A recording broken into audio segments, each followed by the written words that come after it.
Do you see the predictive crypto volatility from the reverse carry trade on crypto playing out? To break down the January 31st crash and what you can see in the next 6 months ahead. Take us down those rabbit holes. Honestly, I don't know. It's hard to predict one way or the other. I just know what the macroeconomics are going to be, right? So those things play out. I do think that there's absolutely going to be volatility. Could XRP get sent lower? Sure. Phoenix is supposed to rise from the ashes, right? Like, am I going to play the game trying to catch that falling knife? Absolutely not. Just dollar cost average when I can.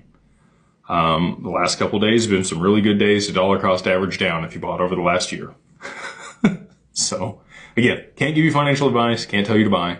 But if you were going to make an allocation, this seems like a decent spot to do it just based on the historical price over the last year. I don't know that we're going to see 20, 30, 40, 50, $1 in that range. We've already seen a big wick down and we've wicked below what we did on 1010.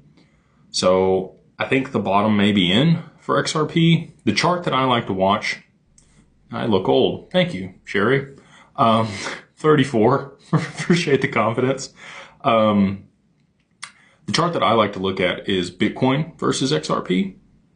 And if you go look at that chart, it's right back at the level where we've had some strong reactions before.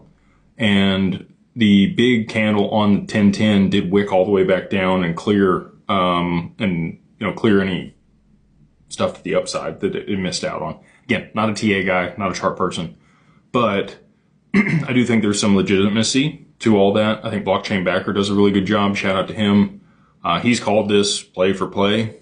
Up to this point, I just don't think he sees the black swan that's imminently approaching. And there's a couple things on that. Okay. So put my, I don't have my tinfoil hat, but I'm gonna put it on real quick. Again, with the oil, I think that is absolutely likely to play out. It seems very likely at this point with the conflict over there in the Middle East between Iran and the US and Israel.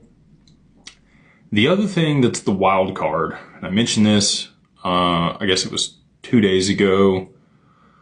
Well, actually, it was 24 hours ago. There's some pretty significant solar activity going on right now, which is unusual. They had the largest recorded solar flare that I've ever seen in my entire life.